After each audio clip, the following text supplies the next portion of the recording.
What's up, everyone? Today we are here with Lindsay Dalton, who is the owner of Inner Alchemy. Lindsay, I've known you for a little while now. You used to do some stuff here, and I started following you on Facebook, and I always really loved your outlook at everything or on everything, and just kind of like finding that happiness, and then your breath working, and then just being so like raw with it on social media, Mm. which anyone that can go on social media and be raw with the world, I just appreciate the hell out of that because like I'm the same way and I've always just like, I don't know, poured out my heart and just whatever I'm feeling, I'm going to go ahead and just say it. So I've always loved that. And you do a lot with like capturing what you're doing as well, which I really like that as well. That's something that I've really lacked on my whole career that I've wanted to do. But anyway, just admire what you do, and I love what you do, and I'm super excited to hear more about it all. So Thank welcome. you. I Yes, appreciate it so much.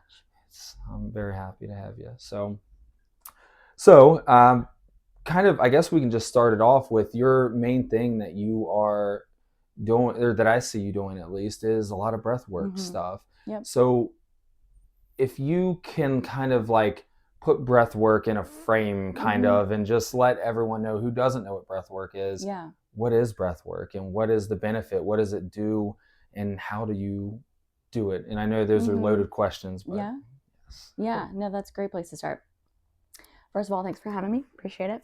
Um, I look at our breath as the most accessible healing tool that we have at any given moment, any second of any day. It's always there. And when we enter the world, when we're born, the first thing we do is take a breath and then we make a sound. And so it's really getting back to the primitive nature of being a human. And it's something that we can also, and collectively, we have become really disconnected from because society has kind of conditioned us to look to the mind to try to solve problems and heal and process. But we really are not taught how to tap into our body and our physiology, and our breath being that direct access point into our body and our wiring, which we'll kind of touch on in a little bit. But um, it is it's our most access direct point. And so I kind of look at the breath and exploring breath work. So breath work, it's like tapping into your own breath, but it's with intention and with more precision than just, okay, let's take a deep breath because I'm feeling stressed out. It's intention and precision. And so kind of separating breath work into two main avenues. This is the way I like to describe it: functional, which is going to be things that you learn on a YouTube video or a guided meditation, or you might learn, it's now being taught in school, like, okay, breathe in and breathe out and breathe in, or it's in a yoga class. So it's really bite-sized breath practices that help you to bring your system down. And so a really common one is going to be like box breathing, which is like in for 4, hold for 4, out for 4, hold for 4. Mm. Or in yogic, pranayama, which is just breath work in Sanskrit, basically. That's what that means. Like alternate nostril breathing is really common. And these are all things that I have taught over the years and have practiced over the years. So there's like these bite-sized little nuggets of the breath that we can weave into our day-to-day life to help us to just bring our system down when we need it. Now, on the other avenue of breath work that's not as commonly known, but is what I specialize in, is therapeutic breath work. And so that's where we're going in and we're breathing for an extended period of time, typically in the presence of somebody that is trained to hold space for you, whether it's in a one-to-one setting, it's in a group setting, and the therapeutic approach is going to take you into a deeper state than you can typically access on your own. And the purpose of a therapeutic approach to using the breath for this extended period of time It's to go in and start to mobilize energy that is held within your body and in your unconscious that cannot even be tapped into with the mind. And so this is kind of opening the whole rabbit hole of what regulation is and how to access it. But a therapeutic style of breath work is going to go in and it's going to move old energy that's stagnant. And in that process, you are starting the rewiring system within your body. Yeah. Well, and that's it's, as you were talking about that, I was reminded when I first started my kind of like spiritual journey of just like self-healing, I was looking up guided meditations, and there was this meditation that I did, and I didn't know anything about what kind of meditation was what and what I was doing. But in the beginning, he had us taking breaths, just simple in through your nose. I think like more of the box kind of style thing, but just in through your nose, out through your mouth, in through your nose, out through your mouth, maybe holding it as well. But, and I was just, and then at the end, he would say, all right, now just be and allow your mind to go, just that kind of thing. And I was doing that for like a week. And then I stopped because I was like, I want something more mystical or something. I want to go on journeys or whatever. But when I stopped, I realized just how good I was feeling after that week. And I was like, because I asked myself, why am I feeling so different now? Because I was feeling great. Now I'm feeling different. And it was brought up to me that that meditation was doing the breath work with it.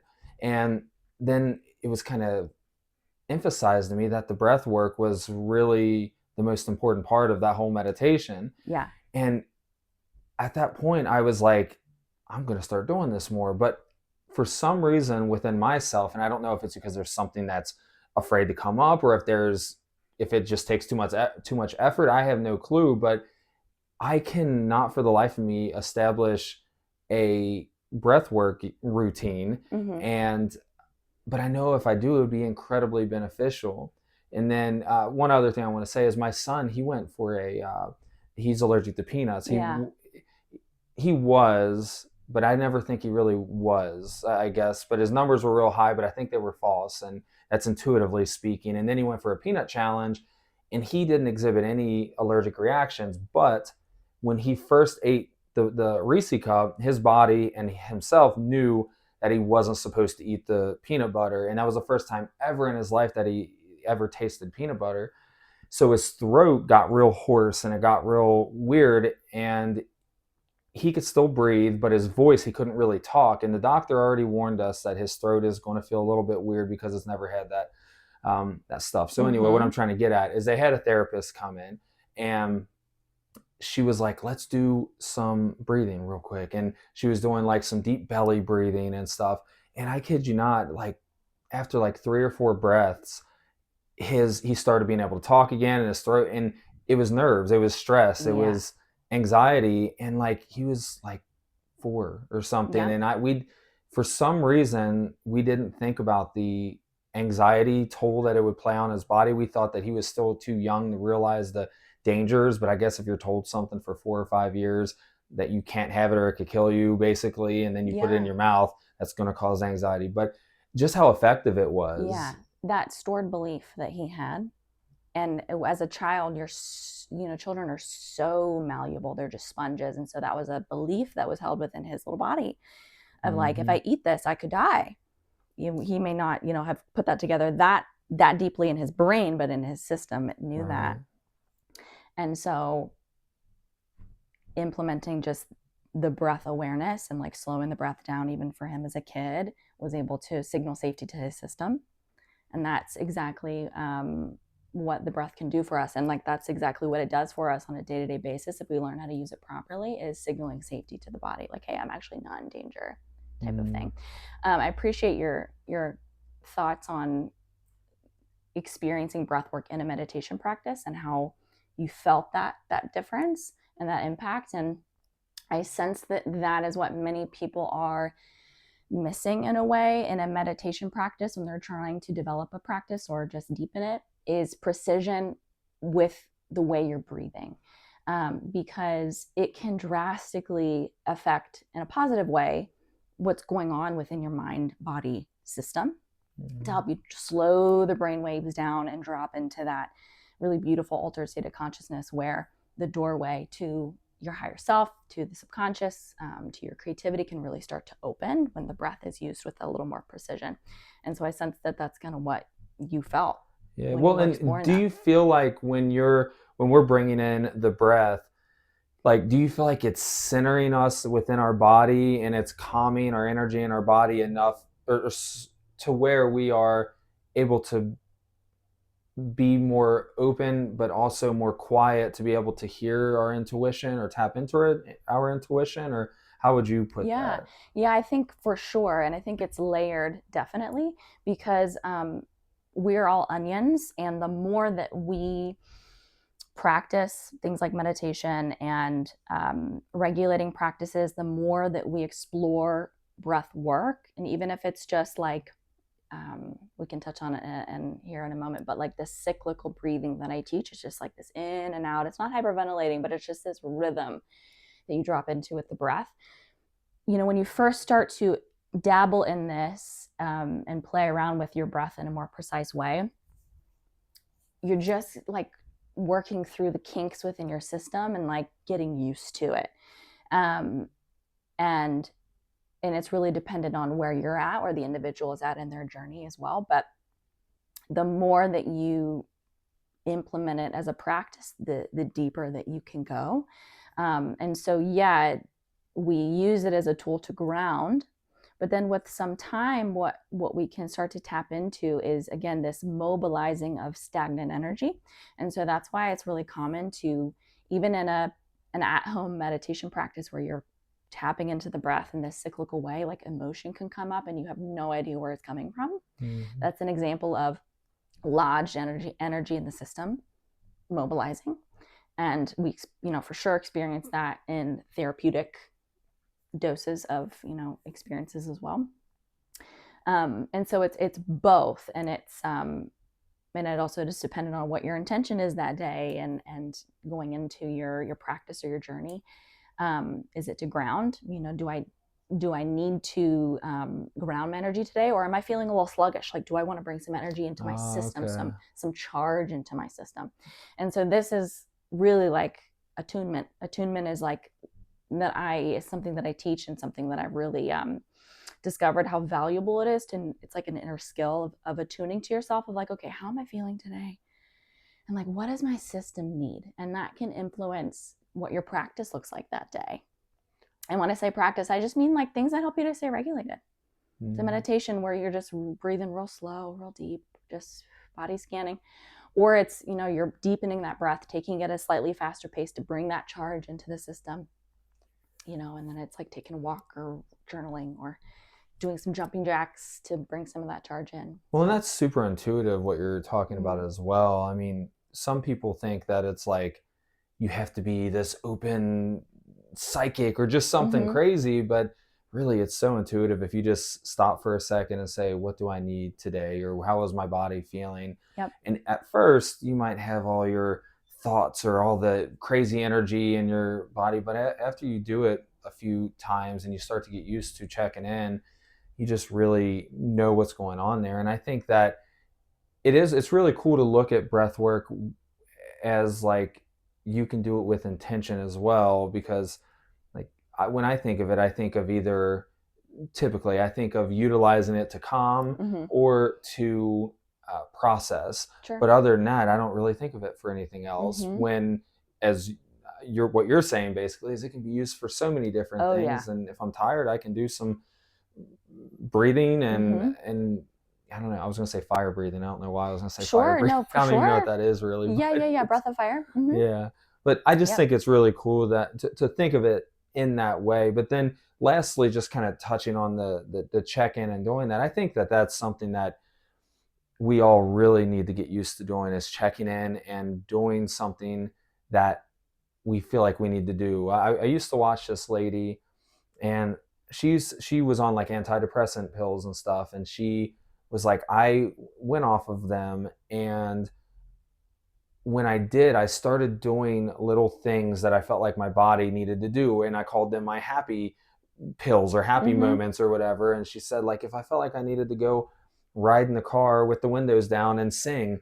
That's what I'm going to do. And it just flashed in my head of you dancing in your kitchen, cleaning and Yeah. stuff when I Yep. on the video. And Yeah. so like just doing those little things. And for myself, I check in usually every morning. I will check in and say, is there something that I need to do today? But something that's really noticeable for me is, uh, if I'm not out in nature enough, after like a week or two of not being out in nature, I will start getting this drive to be in nature. And then I have to go, and it's like this reset that happens. So just paying attention to what's going on, I think, is so important to keep Yep. you regulated. Yes. Yeah. Yeah. And it's also like everything that you just kind of touched on. It's about coming out of autopilot. Mm. And there are so many ways that we can get into the mode of being on autopilot, but the word that I use, attunement, like attuning to yourself, like checking in with yourself, that is something that naturally happens the more that you prioritize being just a regulated human. It's like learning to just check in with yourself, and like, your ability to do that is, well, there's this inner signal that's like, okay, I need to get out in nature, because the alternative, it's like I'm starting to get into this like autopilot mode. And it's a beautiful example of how it's just getting back to the primitive parts of being human, which is something that I talk frequently about too. It's breath is primitive, nature, it's primitive. The movement, the way that our body wants to naturally move, whether it's like primitive movement, like somatic shaking, jumping jacks, jumping up and down, shaking out your body, dancing, like ecstatic dance, right? These are all just ways that we tap into the primitive energy in the body that typically ends up going dormant because of just the fast-paced go autopilot type of life that in society that we live in. And something else as well that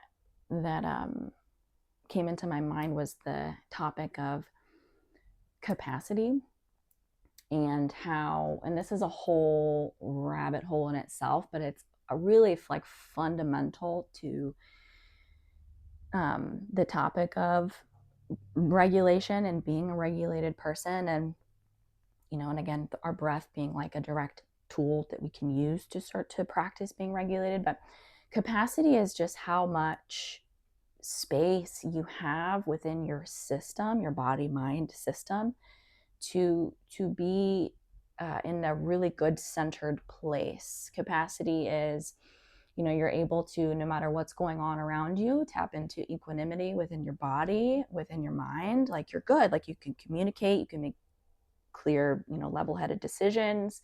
And it makes me think about the video you posted of doing the Heimlich on this guy and saving his life. Like, how amazing. But that's because you have, you in your own work have capacity to be able to like stay calm and centered in those really stressful situations, right? And I'm sure you had processing that happened afterwards, right? But which is natural. I sat down at the table afterwards. I was just telling this story last night. I'm not going to tell the whole story, but like I did it, and the whole ordeal was like a 30 to 40 second thing, maybe a little bit longer. But like after I did it on him multiple times, probably like 8 to 12 times. But then after the last time, and he sat down and he was good, I sat down. I was like, I'm going to eat my food now. And I went to grab it, and I'm like, shit. I was like, my adrenaline. Yes. And that is even another example, like, not to go on a whole other tangent, but that's called nervous system discharge. That's when we are activated within the system. And so that is one of the healthiest things that we can let our body do after we go through something really stressful and or even traumatic, is to let our body go through this discharging process. Sometimes it's just little bits. And sometimes it's a lot. And so that's also something that is seen in therapeutic somatic work, is that tremoring, because that's the unresolved energy that's been lodged. Finally, I've seen moving. videos of that. I think you've posted of people kind of like doing that. And it can be scary and I understand for individuals, doing research and looking into this work, like, oh, that's scary, but just important to know that your body's made to do it, and your body will only discharge when it feels like, okay, I'm safe, like the danger is past type of thing. But capacity. So when you have enough capacity, you're able to stay, centered relatively, no matter what's kind of going on within your life, your day-to-day life. And so I think, for those like listening and watching, when I say limited capacity, there are going to be things that kind of come into your mind that you experience in your day-to-day life where, on the surface or on paper, it may not seem threatening, but there's a threat internally in your system, like a meeting you have to have at work and like you're freaking out type of thing, when it's like, there's actually like, there's, your life's not in danger, your job's not in danger, but it's even just having to like speak up and speak your truth and implement boundaries type of thing is so threatening for so many people. That's just an example of how, when something like this is threatening, that's because your capacities, and there's not a lot of room for your system, is our system, our wiring is functioning within this capacity. So clinically it's called your window. And so when our window is limited, there's not a lot of wiggle room for our system to operate and stay centered, right? Without like wanting to pop up way up here out of our window, which is going to be in that fight or flight example. And we all have our own quirks and our own wiring responses based on our past. And so each of us have certain things that happen to us where we get activated, and we're way up here, and it may not seem logical, but that's just how we respond to it. Or we something happens and we shut down way down here outside of our window, and that's going to be in that freeze response, that immobile, that's the primitive play dead response in the body. And so how much or how little capacity you have is going to dictate how easily you shift into, these are called stress responses. How much capacity you have is going to dictate how easily you shift into a stress response, how often and how long you stay there, because you can stay there, and what happens is it starts to feel normal to your body. And so somatic is just Greek for of the body, so body-based healing. There's many different other tools other than the breath, right, that are considered somatic work. But somatic healing is how you go in and you widen the window, how much you have widen your capacity. And I know you have, I'm sure you can reflect back on your journey of your healing and how your capacity is widened. It's a felt thing, but also it's like there's evidence based on, you have certain situations that happen in your life and you respond way differently now than you would have like 10 years ago or however many years. That's because your capacity has widened through healing work that involves you getting out of your head and into the body, into the energy body, the emotional body. But it's so important to know, and I may sound like a broken record to some people if they're watching this that know me, but you cannot widen your capacity with just your mind and with just talk therapy and just reading books and consuming that information. You got to go into your physiology, into your meat suit, your wiring to move the old, and through that process we're rewiring. That's why it takes time to widen that capacity. Well, and I think a good point to this as well is just the reminder that our body holds like so much that we don't even realize, and it comes out in so many crazy ways as well that we don't even realize. Like for me, back in the past, before I started going down this journey, I had anxiety, and I'm on anxiety medicine and all that, and but it wasn't anxiety of the mind. Like my mind was fine. I never was like dwelling over things. I never was dealing with any of that kind of stuff. It was always my body was tingling, or because the reason I went to the doctor is I woke up in the middle of the night and my whole body felt like it was like tingling and like just like, and then I would go to bed, wake up, and I would feel the same thing. And they're like, oh, that's anxiety, and here's medicine or whatever. But what I'm trying to get at though is it would always show up in my body and not my mind. And I never knew why until I got into this realm of things. And I was like, okay, it makes sense that my body's holding on to a bunch of stuff. And then the issue is our minds, what we might try to figure out, like, why is my body feeling a certain way? And we might not even be able to tap into it from the surface level where we're at right this second. So maybe some breath work to get like more centered, or some meditation to try to get more quiet in the mind or whatever. But and then ultimately there you find out that there is a root. And there's been many times where I'm like, I feel this, I don't know why, I can't figure out why, and then I kind of just scratch it and say I'll figure it out another time. But then months later, I'm doing some kind of healing journey, and then it comes up, and I'm like, oh my gosh, this is the root, and I never even would have thought that was it. And then I do some processing around that, and no matter if it's breath work that I do around it, and I know no, I have no training in breath work, so any breath work that I do is just intuitively led breath work. But I either do that, or I do some like energy healing, or I do something, some cord cutting, or some, I don't know, whatever. But I just think that that's important to remember, is that our body is holding on to so much stuff that we don't even freaking realize. And that's where I believe at least somatic work comes into play. And I think breath work and somatic work are like hand in hand pretty much, like meaning they can go, they complement each other very, very well. What's your experience been with that? So I look at it like somatic, it's an umbrella. Like talk therapy is an umbrella where there's like CBT and parts work and these different little like approaches that talk therapists take as an umbrella. And then the other umbrella to healing is somatic work. And under that umbrella is breath work. Under that umbrella is Reiki. Under that umbrella is body work. Right? Makes sense. And so clinically what this is, it's either top down talk therapy and the umbrella, and or bottom up somatic work. And so that has been really supportive in my journey of like, oh, okay, cool.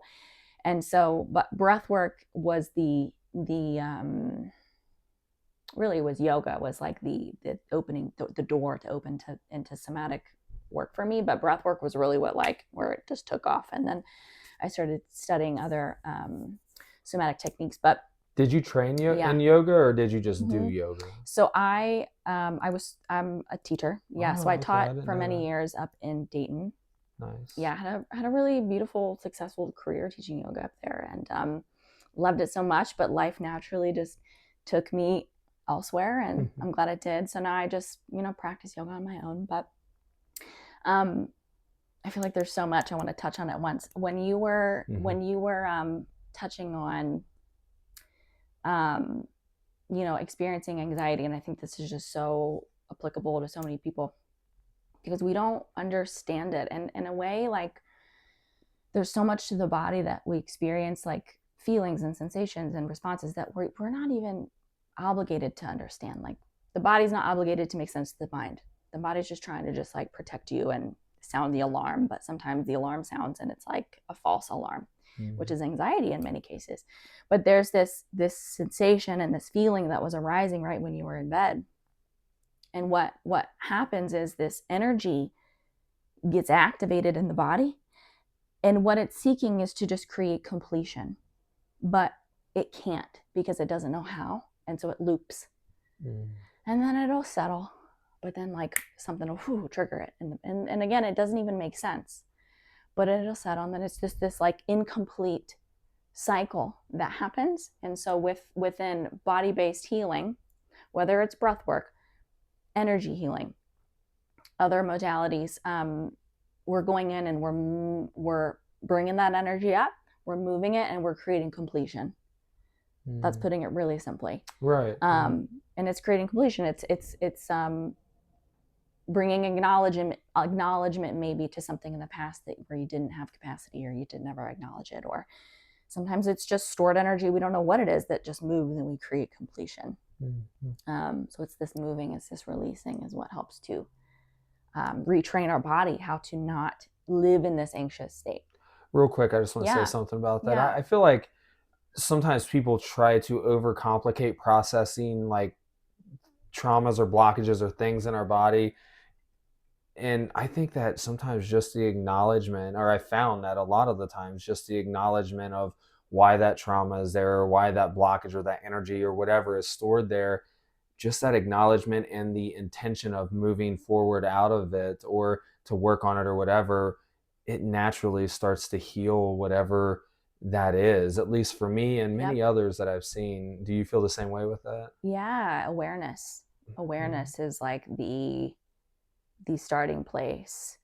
Um, Awareness isn't always enough for sure, but the awareness is what can really kick off the healing process I guess for I would sure. say the awareness, then it leads you to the like, or at least for me, it leads me to where I need to heal. Like if I'm Yeah. like, oh, I feel like I have this trauma or this blockage or Uh-huh. whatever, and then I acknowledge it and I'm aware, I would say aware of it, and then another couple of weeks I might be led to do some inner child work or something, or I might be led to do some breath work or something like that, or yoga or any of that, and it naturally like starts to heal because I'm doing those type of things. But I guess if someone's working with someone like you, they can, I mean, I guess you can accelerate it a little bit and kind of move into ways to complete the Mhm. process and stuff Mhm. like that. Yeah.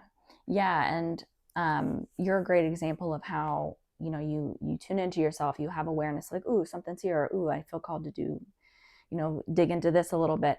And what you're an example of, and this is something I practice as well, is like what that is paired like the embodiment. So then you actually have the drive and the capacity to then go and do the thing, do the Mm-hmm. healing, face the demons, face the shadows, right? um, Knowing that it's a lifelong journey, because we'll only ever be able to go as deep as our body's ready to, um, which is a beautiful thing that it's a lifelong journey. But that's where, like, when you're new to healing work, when you're new to, and also too, like, I like to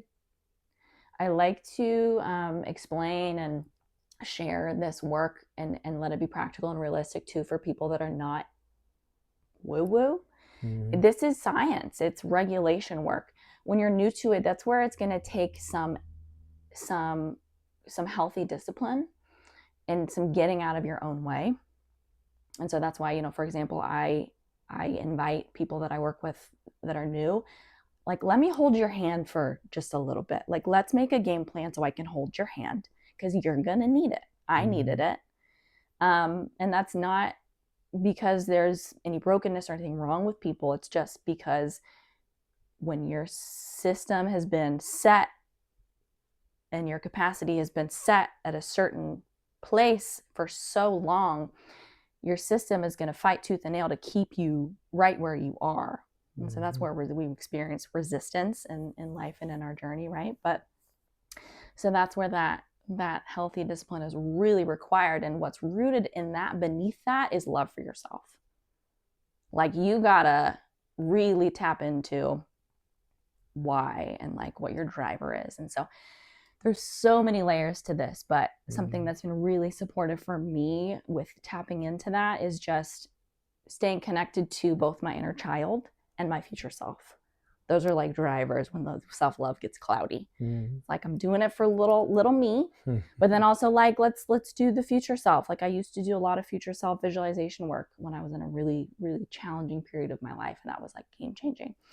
And then your relationship with something greater than yourself, right? Mm-hmm. Universe, source, God, spirit guides, whatever that may be, your ancestors, um, kind of make up this concoction to help you stay connected to this love for yourself that's a driver in all of this.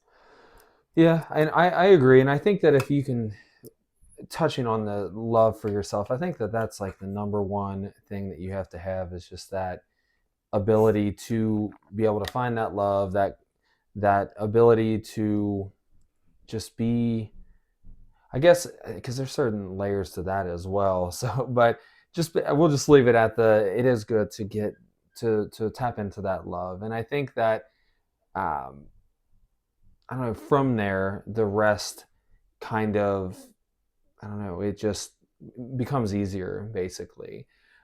Something actually that I was going to ask you really quick is uh, because I also bounce back and forth between the woo woo world and the physical or Yeah. regular world or whatever, Yeah. mainstream, Yeah. whatever you want to call it. And because I want to be that bridge for people there. But uh, when it comes to breath work, what does that do on a physical level? Like we've talked about, it opens up like our intuitive space and all that, and helps us dig deep. But when you're getting that extra oxygen and stuff, what is that doing to you on a physical level? Yeah. Oh, there's so much. I go to the brain, and it modulates the brain waves. And so basically it slows your brain waves down. And that is a fundamental part of the process. Think of it like, and this is not this black and white, but this is kind of a way that I've looked at it to understand it. And like, it clicks for me is, where brain waves are in a faster state, we're analytical, we're going, right? And so slowing the brain waves down is one of the things that starts to slow the system down, which is, a part of the process of then signaling down into the brainstem, which is like the start of the nervous system, which is our wiring. So the brainstem then runs down the spine.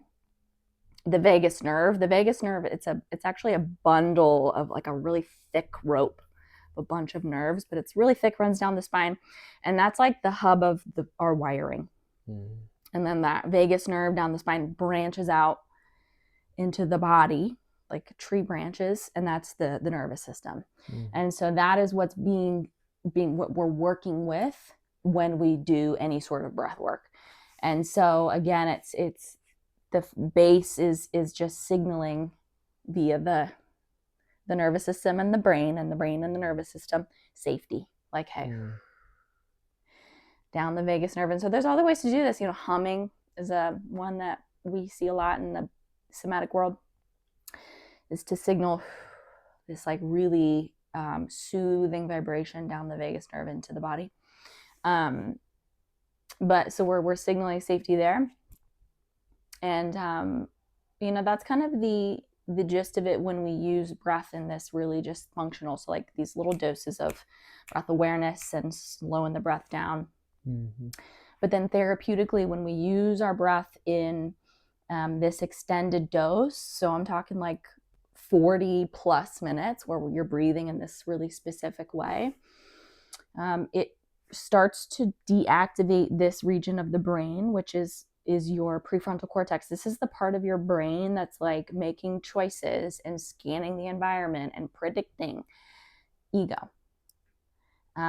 We turn it down, and then activation comes down into the primal lower regions of the brain.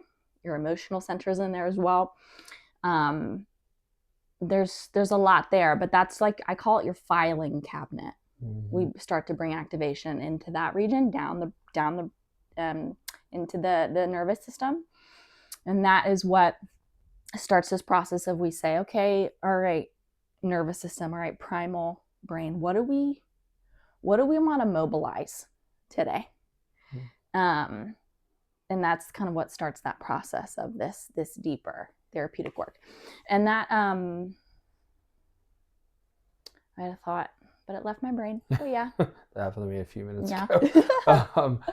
Well, and so kind of, we've talked a lot about breath work. We've talked about somatics. Do you have anything else that you want to say about somatics? Because I want to ask you about your Reiki that you do as well. But do you have anything you want to touch on with somatics before we move to that? And just maybe I do actually remember what I was going to say, and this I think is like what's top of mind. Okay. That's also like, I think, really important for collectively for individuals to know. That was really supportive for me. When you start to do deeper healing, and this is I sense why it's easy to avoid, is because you think like, I'm gonna have to relive all my shit, I'm gonna have to relive it in order to heal it. And that is just not true. Sometimes, and you touched on this earlier, sometimes when we do a healing journey, we, whether it's breath or energy work, right, meditation, memories will come up or unresolved emotions come up, and we know what the root is. We know what it's tied to, and there's this beautiful sense of resolution that we can create. But often, so often in this type of healing, sensation moves in the body, energy moves in the body, the trembling comes through, the discharge comes through the body as we bring activation in. Movement that's like involuntary, like a fight or flight being completed in the body, like when you were a kid and something happened to you and you couldn't run away, and now you're an adult doing this type of therapy, your legs will kick and like, I'll say like, hey, your legs were doing this, and they're like, they were type of thing. And that's the body completing that traumatic residue, right? So these are experiences of and examples of how you don't have to relive it. Like nothing's going on up here, and that's really common when the body is moving this energy. And so I say that as encouragement of like, it's not about inflicting pain and reliving your it's like a release. It's like, that's what this is about. Yeah, and a couple things I want to say is, number one is you were talking about this a few minutes ago, and I forgot what I was going to say, and now I remember. But it is really hard to, like you said, you can hold their hand and help them in the beginning, but like it is really hard to put yourself in a place of saying, I am going to face this stuff, or I'm going to do this thing. And like how I was saying, it's so hard for me to establish a breathwork routine or whatever, and I contribute that to maybe there's something there that I haven't faced yet that I don't know. But also I think that having someone there to hold you accountable or to help remind you of what you need to do, I think that it's invaluable, honestly. And I think that a lot of people have a lot of, even if they don't have a lot of ego, and it's not necessarily like you're an egotistical person, it's just your ego comes through and they think that I'm fine, I can do it myself, I'm ready to do this journey. But then like a week or two in, your body starts making, or your mind starts making excuses of why you shouldn't do what you're doing, or why it would be easier to just do this, because it's trying to protect you, because it doesn't want you to face that thing, because they know it's going to be a hard thing or whatever. So I think that's a good point to make. And then also, the last person I had on the podcast, she was doing somatic stuff as well, and she was talking about that completion of the flight or fight mode.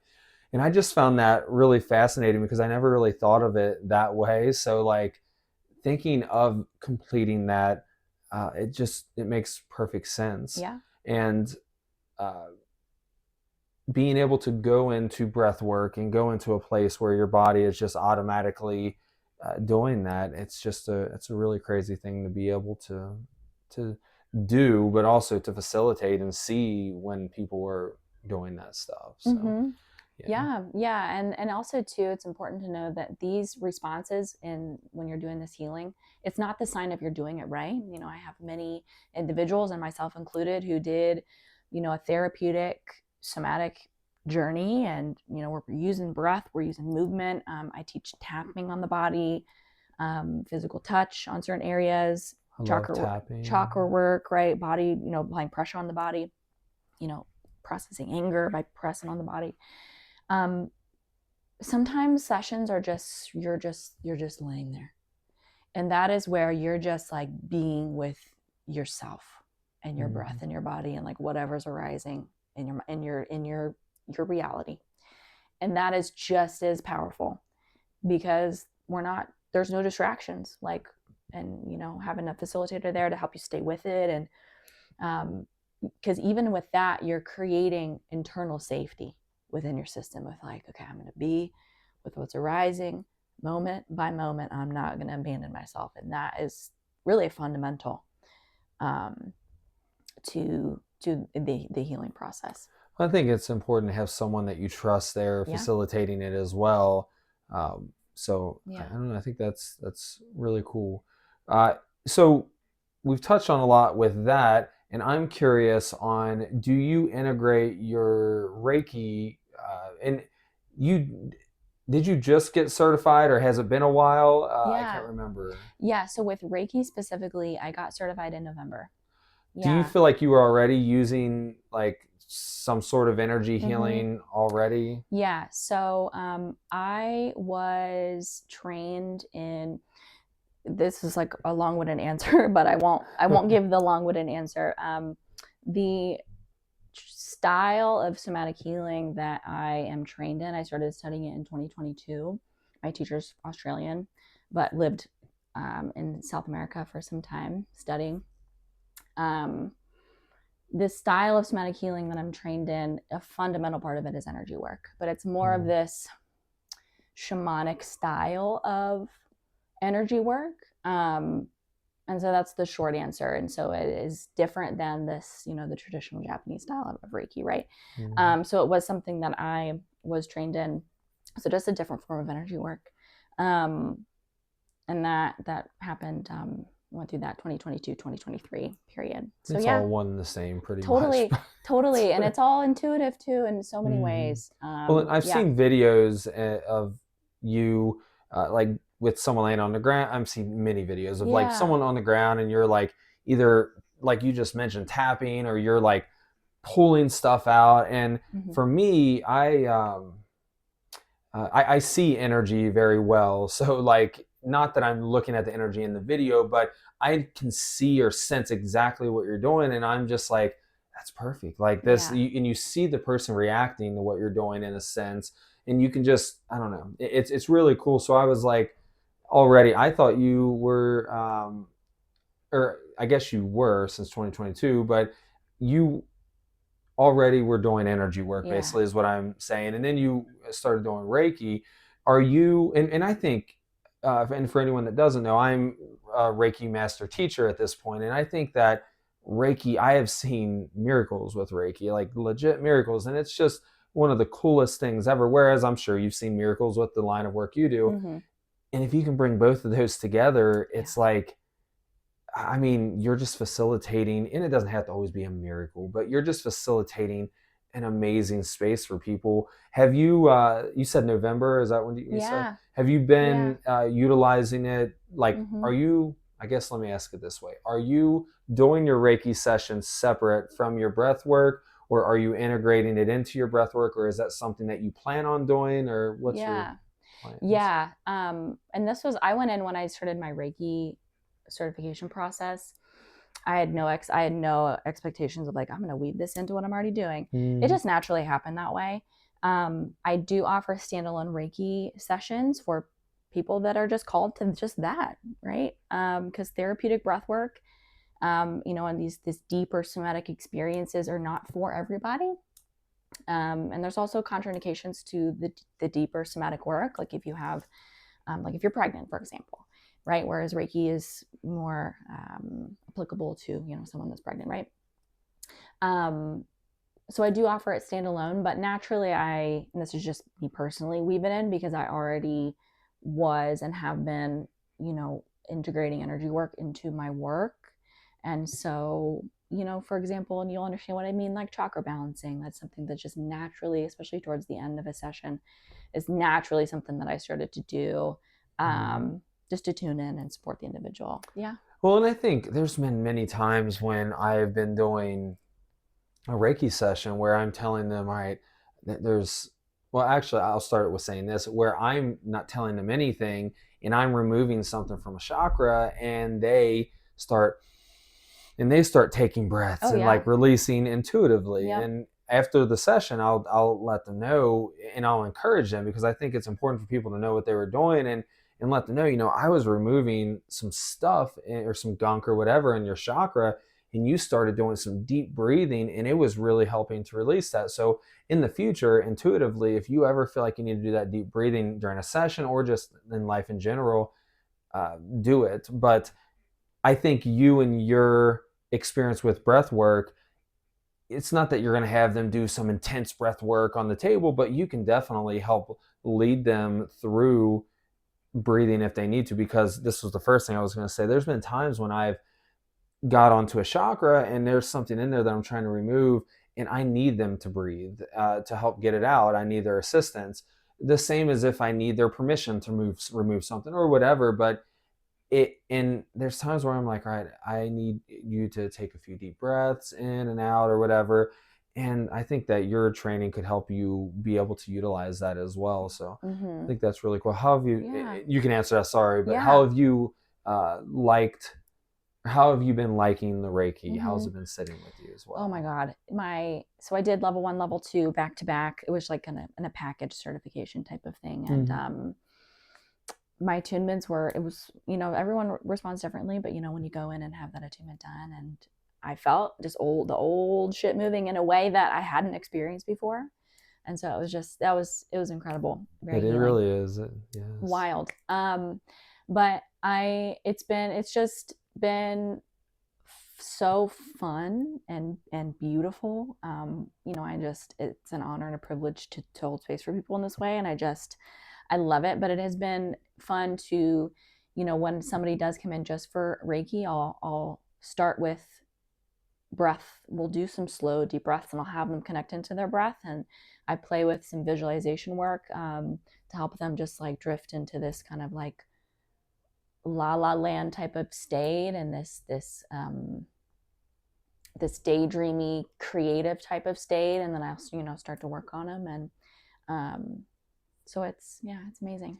That's awesome. Yeah. Well, that's good. I'm glad that you did it, and I think that um, it already has, but will also open up some more stuff for you in different ways. So that's really Thank cool. you. You're I welcome. appreciate that. Something else, because I know we are a little bit limited on time Mm-hmm. with this one, but something else that I wanted to touch base with before, to make sure I touch base with you Yeah. before we run out of time, is just kind of how you have found, or what would you say is like the key to finding your own happiness and things like that. And the reason I ask that is because you do talk a lot about just like don't ever settle, and no matter if that's a relationship or if Yeah. it's a job or if it's just anything in life, like just don't settle and do what makes you feel happy. And I see you travel a decent amount, and you go to different like concert things Mm-hmm. like that, and I just Yeah. think that uh, it's a really great thing. So,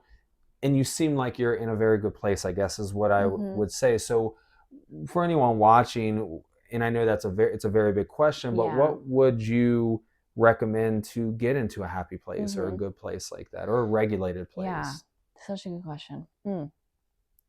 And the main answer really goes back to capacity. But before I briefly touch on that, my life put me in these situations as I grew into adulthood that really like put into perspective of how precious life is. Like, oh my God. And we could have a whole podcast on that in itself. Maybe we can have a part 2 Definitely about can. childhood stuff. But like, just I was put into these situations, and like life is really precious.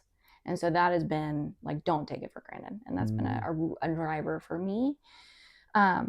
But what has been also a huge driver just in adulthood is prioritizing inner work that helps me to stretch my capacity. And so what I mean by this is I used my hands earlier, like this, our window, our capacity is limited. Now, when we do the work, and again, you got to get out of your head to do this. You have to get into the body, and just normalizing that in your life. We expand it. Now, what are we making space for? Like, we're going in and like moving some our shadows, right? What's stuck, what's stagnant. We're making space for more joy. We're making space for more joy. We don't realize how limited we can become when we're holding on to so much excess garbage in our system from our past. And it's not to no one's fault. It's just like we're not taught how to heal in this really holistic, effective way. And so there's no room. It's like I use the analogy of a suitcase. It's like a suitcase that is like busting at the seams with all these old clothes that need to go and be donated, or like it's ratty, it needs to be thrown away, right? We got to go and we got to make room. So there's room for new, right? And that's personal to the individual, but new and aligned and like healthy. But that also means joy and happiness. And so I have just been so grateful for the journey of making space for the joy, and meeting yourself really deeply, like really targeting head on shame that that you carry, and this inability to be vulnerable with yourself, and fear that's held in the body, like liberating yourself from these things. Oh my God, it's like, it's liberation. And on the other side of that is courage to pursue things that light you up. It's capacity to pursue things that light you up. And um and that's really it. Well, and I think that like something for me has been like not being afraid to try something new, and like not being afraid to leave something behind either. And I mean, and sometimes it's easy to leave something, and sometimes it's really hard to leave something or someone. And moving forward and taking leaps, sometimes it's easy, and then sometimes it's really hard as well. Like me creating or starting a podcast. Well, that was a very easy thing. Just got all the stuff, did it. I was like, what's the worst that's going to happen? I'm going to have some great conversations, and that's the end of it. But then, I've been in situations where it's like I need to quit this job in order to make room for a better job or to do something better in life. And that's a big one because you don't like, and for me at that time, I had my wife and I had like a 6-month old. So it's like, I can't not provide. And she was a stay-at-home mom. So it's like, I have to provide. And I had a really good job at the time. But just having, and then I guess going way back in the conversation, having that connection with yourself, with God, universe, whatever the heck it is for you, and having that faith that you're being led to this, to thinking about this decision for a reason. Because if you like look at life, you can go every single and I'll use the podcast for another example with this, is like I've had so many people tell me that I should do a podcast because I like to talk. I tell stories a lot, and every time someone ever asks, I'm like, it's probably maybe something I'll do eventually, but I'm not right now. I don't really feel like it. So I never felt lit up about it. It never felt like something I wanted to do. But then a few months prior to me starting, or a month or two prior to me getting ready to do the podcast, I had no clue I was going to, but I started making time in my schedule, and I didn't know why, but I was like opening up time for myself, and I'm like, don't know why I'm doing this, but maybe I just need to spend more time with my family, even though I spend a ton of time with my family. That's my priority in life. Yeah. But like, then that one day, my wife said, I had a conversation with a friend and I was talking to her about it. And then my wife was like, have you ever thought about, or she said, I know you've thought about it, but have you recently thought about doing a podcast again? And I was like, nah, I mean, honestly, I don't really. But then like my body lit up and my heart was like, you need to do this. And I was like, and literally that's when I was like, nah, I mean, not really. I actually, I don't know. And like by that night, I had my Facebook page, my Spotify, my Apple podcast, everything set up and ready. I had all the cameras ordered and just everything I needed.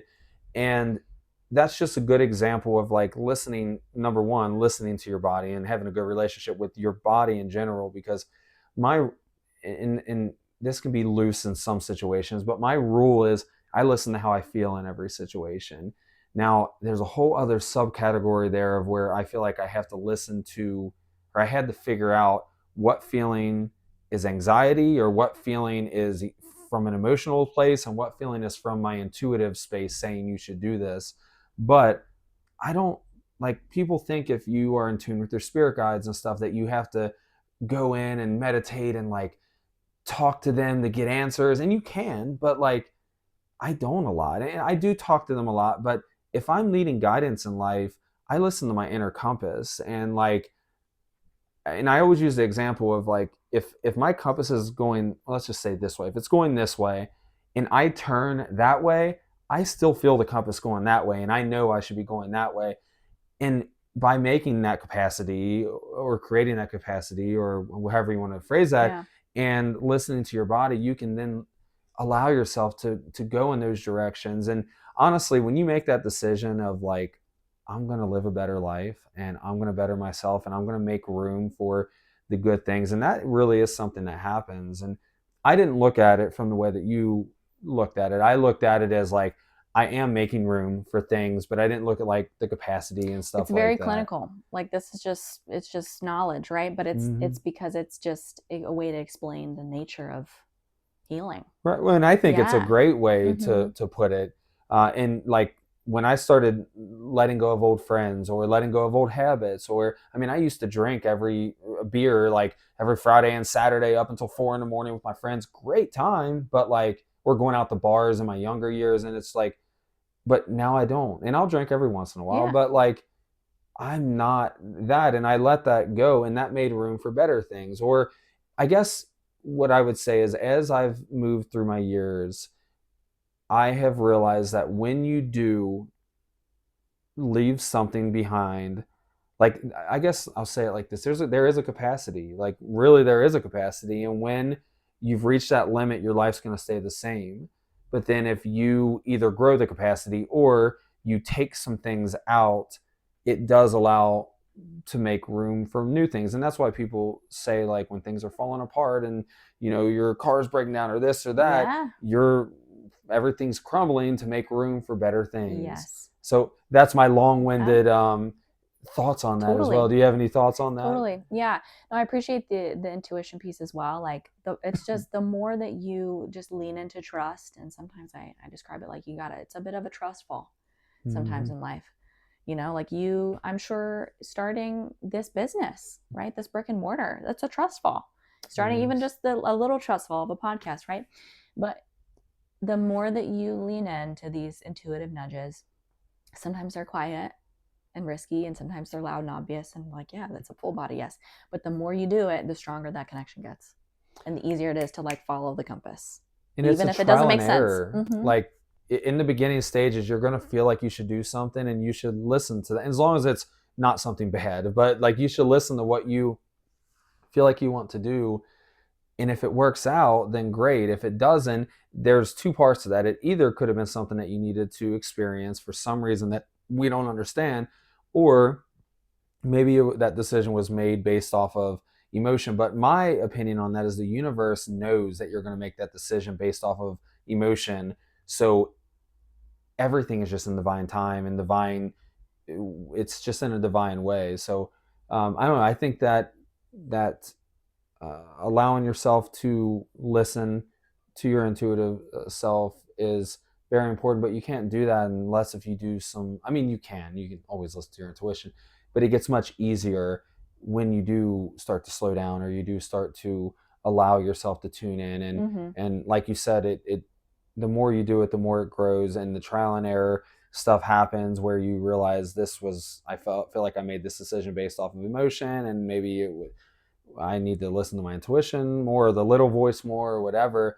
But I think ultimately it will work out. And one last thing I'll say is with that faith that the universe or God or whatever has your best interest at hand. So no matter where you go, it's for your benefit. No matter what thing happens, it's for your benefit, no matter if it is bad. And that's very hard for a lot of people to um, comprehend or accept. And I completely get that. But I fully think everything happens for a reason. And then you end up where you're supposed to be. For example, like starting the Sin of Real and Integration.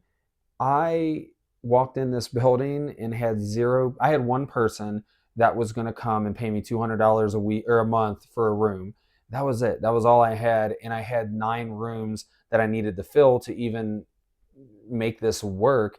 And I didn't want to look at it as needing to fill anything. I was like, I want to create this healing center and so on. But what I'm trying to get at is I stood in the lobby after I walked around. I kind of got lost at first. I was like, man, this is crazy. But I stood in the lobby and I was like, what in the hell am I doing right now? And my mind was like, what in the hell are you doing? But my body was like, what in the hell are you doing? Like, but there was a good feeling behind that. Mm-hmm. And after a month, the whole place was filled, and with practitioners, and it was just amazing atmosphere, and it was just really awesome. But if I didn't take that leap, if I didn't listen to my intuition, if I didn't allow myself to listen to that compass, then it wouldn't have happened. The same Mm-hmm. way, people that are living a happy, good, awesome life wouldn't be living that if they wasn't listening to their intuition and so on. Yeah. Yeah. Yeah. And there's this element of like also like not having a plan B. Mm-hmm. That's really powerful, and it's nuanced. Like everyone's in a different situation, but even if like you have you have a family, right? You have to provide, you have to have a stable income, right? But you have this dream on the side. It's like you can still know that that dream is going to be fulfilled and be successful because you don't have a plan B inside. And so Mm-hmm. again, it's like dependent on the situation, but that's something that's been really supportive for me that I like to encourage people to. It's like, where can you dial in and really put your blinders on? Even if it's with your healing, like if you had this belief, there's no plan B, like healing is inevitable. Healing is inevitable. Like if you had that belief, how would you show up, and what choices would you make day to day? But yeah, the topic of God and higher self and higher power, that's a whole rabbit hole in itself. But that has been something that is fundamental, and it is connected to inner guidance and something like pulling us along even through unknown. And that's been something that I have navigated through. It's been so like volatile, my relationship with a higher power. It's been all over, but life continuously brought me back to this, no, like there is something greater than you that is with you, like every second of every day, that's supporting you. And the more that I surrendered to that and opened up to that, it's just like it just blessed me in ways that I couldn't have ever anticipated. It's been huge. I remember when I first came to that realization, it was like, I don't know, just one of the most amazing moments of my life to really feel that comfort of knowing that there really is something or someone or some energy or something that is with me at all times, making sure that I'm safe, making sure that I'm being guided into the right direction. And that feels super supportive. And from that moment on, it was just like, I know that I'm supported, I know that I'm good, and I trust that.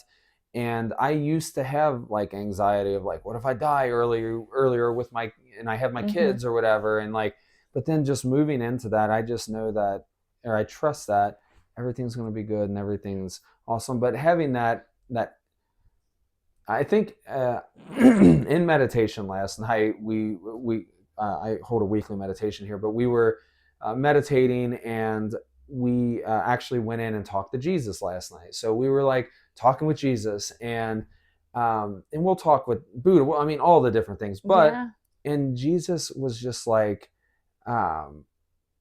he was just basically the message I got was just one of the messages is that everybody needs something to like grasp onto, and if you don't have something to grasp onto, or like some kind of faith or something to lean onto, not grasp onto, but lean onto,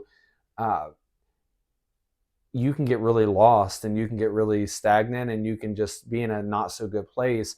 And that's why like the church has its place. I'm not necessarily a church goer. I don't go to church, but like and I have my own opinions about that, but I have no any feelings about anybody that goes and does it. Everybody needs a little something, but I think, and that's why like some like drug addicts or people that are living a really hard life, they find Jesus or they find God or whatever they find, and then it brings them out of it. Because I think establishing that supportive connection, but also having that faith that something has your better, your highest good in their interest. I can't think of what I'm trying to say there. But when you realize that, then it just makes life so much, I don't know, easier, I guess, in a way. Yeah.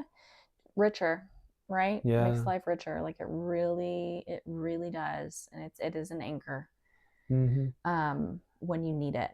Through hard times or through easy times too. Like it's birds hit these windows more than anything. Oh my God. That's so funny.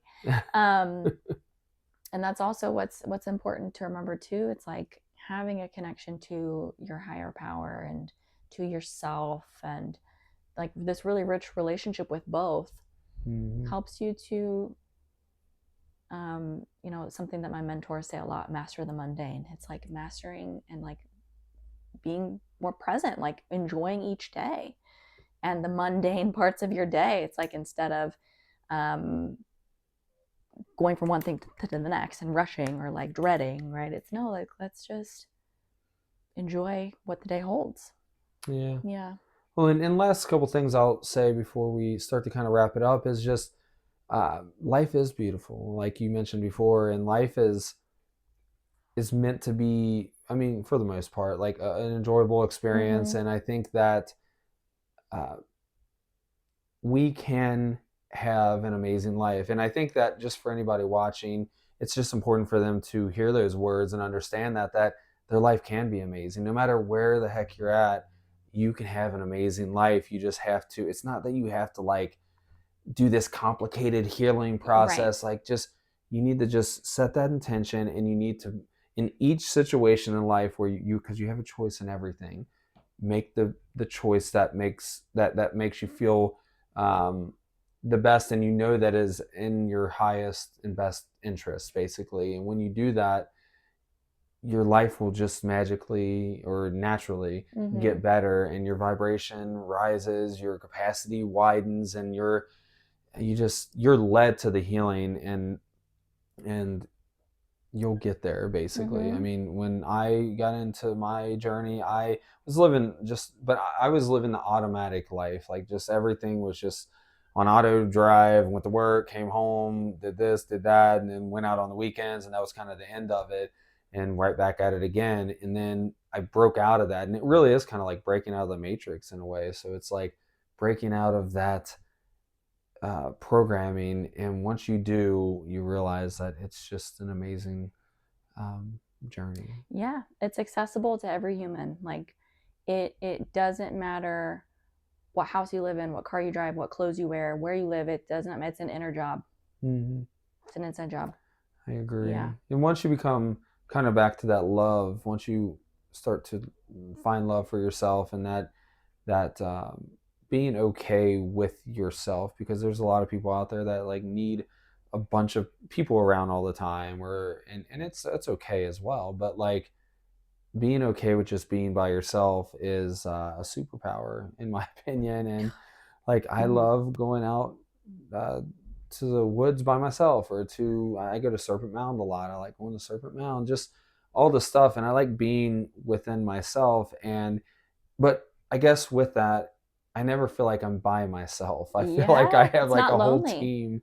Yeah, Yeah. it's not at all. No. So I had Patricio on my podcast. He's a good friend of mine, but just super interesting person. But he was saying he's Is he a tattoo artist? I think yes, I saw that in passing. Cool. yeah, that was a great interview as well. But he is in training to become a shaman right now, and he, like, his daughter's in like another country, and his girlfriend and him broke up, and it's just like Yeah. he's at a place where he was like, I just feel lonely. And he said he was saying that to his shaman, the person training him, and she was like, she said, well, I forget the exact quote, but basically, do you feel, or you see the trees out there, you see like the animal, you see God and all that stuff, like, you're, if you truly believe that you're connected to all that, you're never alone. And in for someone that isn't going to take the steps to really like take that in and integrate that, it might just be a surface level quote that's like, oh yeah, cool. But for him, he's like, wow, like that does make sense. And now he is connecting to the trees, he is connecting to animals, nature, and God, the universe. And he is like, I never am alone, and I feel the same exact way. Yeah. Yeah. Yep. It's all spirit. Everything has spirit in it. We can Yeah, connect into it anytime we need it. I Yeah. agree. Well, I will. We'll go ahead and start wrapping it up, because we're running a little low on time. So I appreciate you coming on. Is there anything that you would like to tell anybody, like anything that you have coming up, and can you tell them how they can get a hold of you, and your website, all that Yeah. stuff? Yes. So my website is inneralchemybreathwork.com. I'm active on Instagram, and it's just my name, Lindsay Dalton. You can find me there. I do a monthly newsletter where I just pop in and share like group classes that I have going on, and you can jump on that on my website. Um, But I do almost every single month do have a group class. So most of the time I have a group class over on the east side at Mojave East, which is a wedding venue actually, but I do a full therapeutic breathwork journey in a group every month, and then it's paired with my dear friend who's a sound healer. Really, really magical.